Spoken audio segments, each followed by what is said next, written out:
Assalamualaikum warahmatullahi wabarakatuh. Kembali lagi bersama saya di channel Perisai Nusantara TV. Kontestasi politik tahun 2024 ini menjadi pelajaran berharga bagi kader Partai Banteng dan khususnya Partai PDIP itu sendiri. Karena dua kali momentum pemilihan, mulai dari pemilihan presiden sampai pada pemilu kada serentak 2024, calon-calon yang kemudian diusung oleh Partai Banteng itu kewalahan dan bahkan nyunsep. Hal ini menjadi gambaran di tahun 2029 mendatang ketika Partai Banteng tidak melakukan evaluasi besar-besaran terhadap kader-kadernya, maka saya yakin bahwa di 2029 PDIP akan punah. Dan pada video kali ini saya juga menayangkan parodi yang kemudian dilakukan oleh netizen untuk kemudian memparodikan Mbah Amin Rais, lalu kemudian menertawakan seperti apa kelucuan dan kebobrokan yang senantiasa dilakukan oleh Abah Amin Rais dengan berharap bahwa Bapak Joko Widodo bisa ditangkap, bisa diborgol. Jadi tak perlu berpanjang lebar, sebelum kita lanjut ke videonya, saya berharap kepada teman-teman untuk menekan tombol like, komen, dan subscribe jika senang dengan videonya, dan untuk mendapatkan update video terbaru yang saya upload melalui channel YouTube Perisai Nusantara TV. Seperti apa videonya, kita simak berikut ini.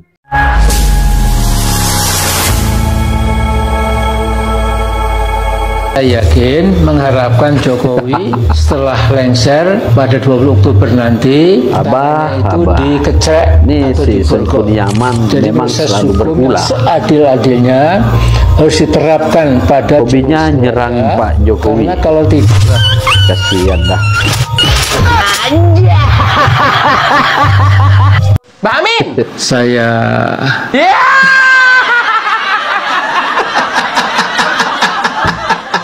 keren juga ini. Aduh, dipanggil langsung semangat juga nih Mbak Amin ini. Keren ini, semangat ini kayaknya nih. Mbak, dulu emang kuliahnya di mana, Mbak? di Universitas Notre Dame, South Bend, Indiana. Iya. Keren Mbak Amin kuliahnya. Keren lah, emang negeri. Iya. Iya. Aduh. Berapa tahun Mbak di Amerika? Saya di sana 72 sampai 74. Oh, 2 tahun. lama juga ya. 2 tahun ya. 72 sampai 74. Hebat Mbak Amin. Profesor. Wah, hebat kali dong, Mbak. Nah, Iya. Nah, Maksudnya Mbak itu nah apa, Mbak? Hah? Nah apa? Kan di sana di Amerika itu kehidupannya kan bebas banget ya Mbak ya, kalau nggak salah ya Mbak ya. Ya. Apalagi saya lihat di California, di Philadelphia, itu kan kelihatan banget tuh Mbak. Ngeri juga sih Mbak, saking bebasnya yang namanya gay, lesbi, free sex, minum-minuman alkohol, dan sejenis narkoba lainnya itu kan kelihatan bebas sekali tuh Mbak. Sampai kayak kota zombie tuh. Kalau berhubungan seks bebas, kalau di sana itu istilahnya apa ya Mbak? Fufu Fafa.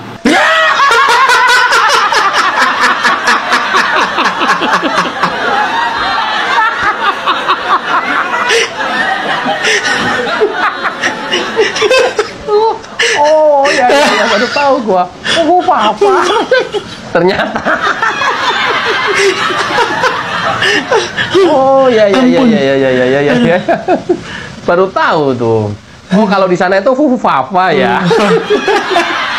Kalau mungkin di sini semacam wik, semacam tekdung gitu kali ya Mbak ya.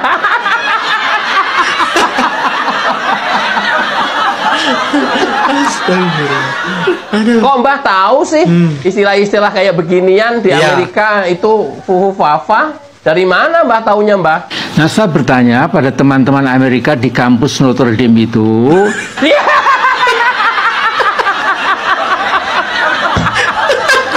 mendapat info dari temen-temennya di kampus. Mbah kok ya sempet-sempetnya sih nanya kayak gitu-gituan.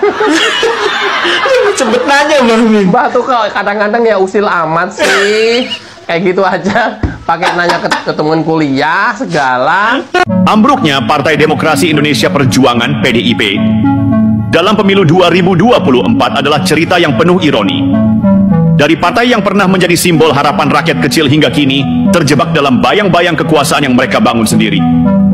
Kekalahan berturut-turut di pemilu presiden dan pilkada 2024 mengirimkan pesan keras. Politik warisan tidak lagi relevan. Megawati Soekarno Putri, ikon besar PDIP, kini menghadapi realitas pahit. Kepemimpinannya selama 2 dekade, yang dulu membawa kejayaan, sekarang menjadi beban. Politik yang terpusat pada figur dan loyalitas keluarga, bukan pada meritokrasi atau inovasi, akhirnya mencapai titik didih. Ketika rakyat bicara tentang kebutuhan yang konkret, elit partai sibuk dengan narasi nostalgia, menjual Soekarnoisme tanpa substansi. Sentuhan ironisnya adalah, justru di bawah pemerintahan Joko Widodo, seorang kader PDIP yang berhasil menjadi presiden 2 periode, partai ini gagal mempertahankan momentum. Hubungan Megawati dan Jokowi yang retak semakin memperjelas konflik internal. Bukannya menguatkan kader yang sukses, PDIP justru terjebak dalam politik ego dengan retorika Megawati yang seringkali bernada, akulah yang melahirkan Jokowi. Sekretaris Jenderal Hasto Kristianto yang mestinya menjadi motor penggerak partai malah sibuk memainkan politik kebisingan. Setiap serangan verbalnya kepada Jokowi dan keluarganya hanya mempertegas narasi perpecahan. Alih-alih membangun koalisi kuat, Hasto memimpin partai ke jurang disonansi politik antara keinginan mendominasi dan ketakutan kehilangan relevansi. Ketika pemilih mencari solusi nyata untuk tantangan ekonomi dan sosial, Hasto memberikan politik sinis seolah-olah rakyat masih terpikat oleh narasi konflik antar elit. Padahal publik sudah lelah. Politik bukan lagi soal siapa yang paling lantang, tetapi siapa yang paling solutif. Kader seperti Deddy Sitorus menambah garam pada luka. Kritik pedasnya terhadap Jokowi dan keluarganya memperlihatkan bahwa PDIP kehilangan pijakan moralnya. Ketika kader partai mulai menyerang simbol kesuksesan mereka sendiri, bagaimana mungkin rakyat percaya pada integritas mereka? Kritiknya yang seringkali berbau personal lebih mirip sirkus politik daripada perdebatan intelektual. Namun, ironi terbesar adalah kritik itu tidak menghasilkan apapun selain kemarahan publik. Di saat rakyat menginginkan solusi, Deddy dan segelintir kader lain malah menjadi bintang drama politik tanpa panggung. Kekalahan PDIP dalam pilkada adalah pukulan telak yang tidak bisa diabaikan. Di berbagai daerah, mesin politik partai ini gagal melawan dominasi kandidat dari koalisi lain. Mengapa? Karena PDIP salah membaca zaman. Mereka masih percaya bahwa loyalitas historis akan bertahan selamanya tanpa menyadari bahwa generasi muda pemilih ingin pemimpin yang lebih progresif, bukan sekadar kader yang setia. Ironisnya, daerah-daerah yang dulu menjadi basis kuat PDIP kini beralih mendukung kandidat independen atau partai-partai baru yang lebih segar. Pesan rakyat jelas, mereka butuh pemimpin yang membumi, bukan simbol-simbol tua yang berbicara dari Menara Gading. Ambruknya PDIP adalah simbol dari kegagalan politik yang berpijak pada masa lalu. Ketika dunia berubah, PDIP memilih bertahan dengan narasi lama. Politik dinasti, ego pribadi, dan konflik internal menjadi racun yang membunuh lambat-lambat. Rakyat sudah bicara melalui kotak suara. Kekalahan ini bukan sekadar angka, tetapi peringatan. Jika PDIP tidak segera melakukan introspeksi mendalam dan membangun ulang fondasinya, partai ini tidak hanya akan kehilangan kekuasaan, tetapi juga identitasnya sebagai banteng yang dulu menjadi pelindung rakyat kecil. Ironi terbesar, partai ini hancur bukan karena serangan dari luar, tetapi karena perang internal, kebisingan retorika, dan ketidakmampuan membaca kebutuhan zaman. Seperti banteng yang kehilangan tanduk, PDIP kini menjadi sosok besar yang jinak dan perlahan dilupakan. Di ujung cerita ini, ada pelajaran pahit untuk seluruh pelaku politik di negeri ini. Kekuasaan tanpa pelayanan hanya akan berakhir sebagai monumen kegagalan. Dan bagi PDIP, waktu terus berdetak. Pertanyaannya, apakah mereka siap berubah atau memilih tenggelam bersama nostalgia yang kian usang?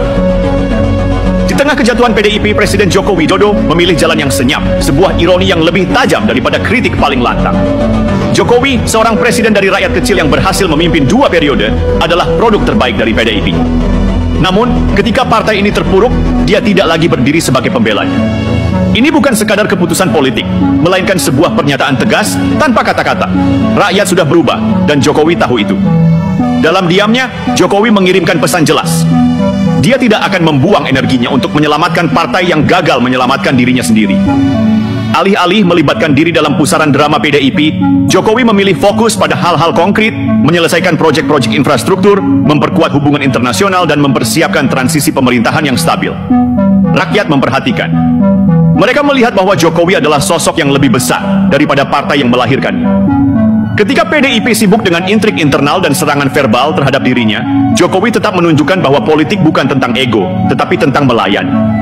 Dan inilah yang membuat rakyat semakin kehilangan kepercayaan pada PDIP. Mereka melihat perbedaan mencolok antara seorang pemimpin yang bekerja dan sebuah partai yang hanya berbicara. Salah satu kritik terbesar terhadap PDIP adalah klaimnya sebagai partai yang memperjuangkan rakyat kecil. Namun dalam praktiknya rakyat semakin sadar bahwa partai ini lebih sibuk meraih dan mempertahankan kekuasaan daripada memenuhi janji-janji perjuangan. Kalau PDI Perjuangan tidak mampu mempertahankan rumah mereka sendiri, maka bisa dipastikan 5 tahun lagi kerusakan di Jawa Tengah akan meluas dan bisa menghancurkan partai secara keseluruhan.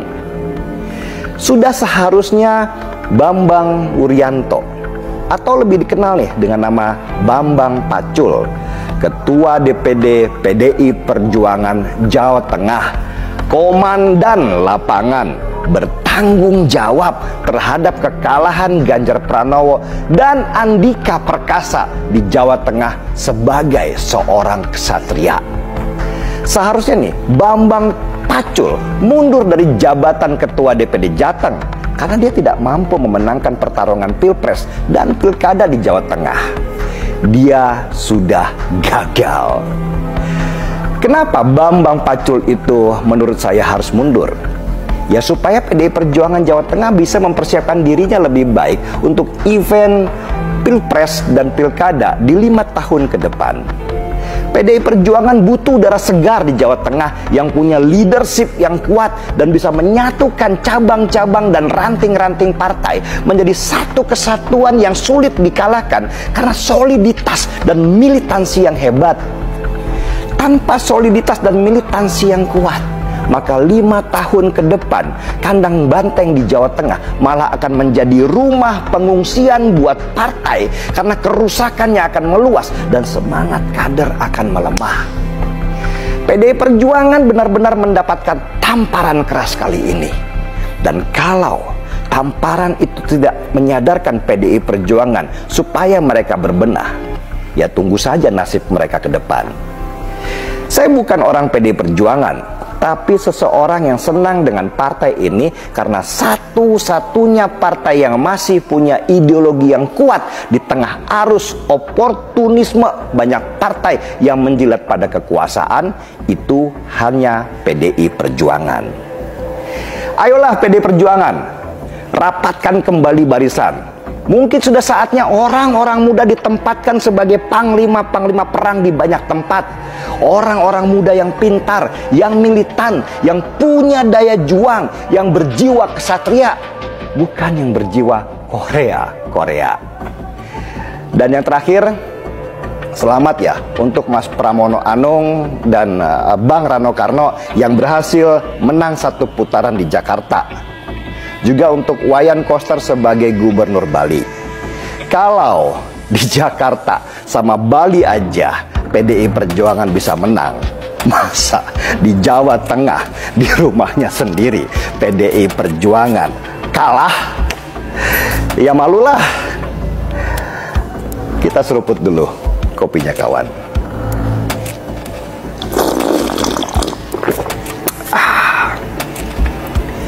Gaspol.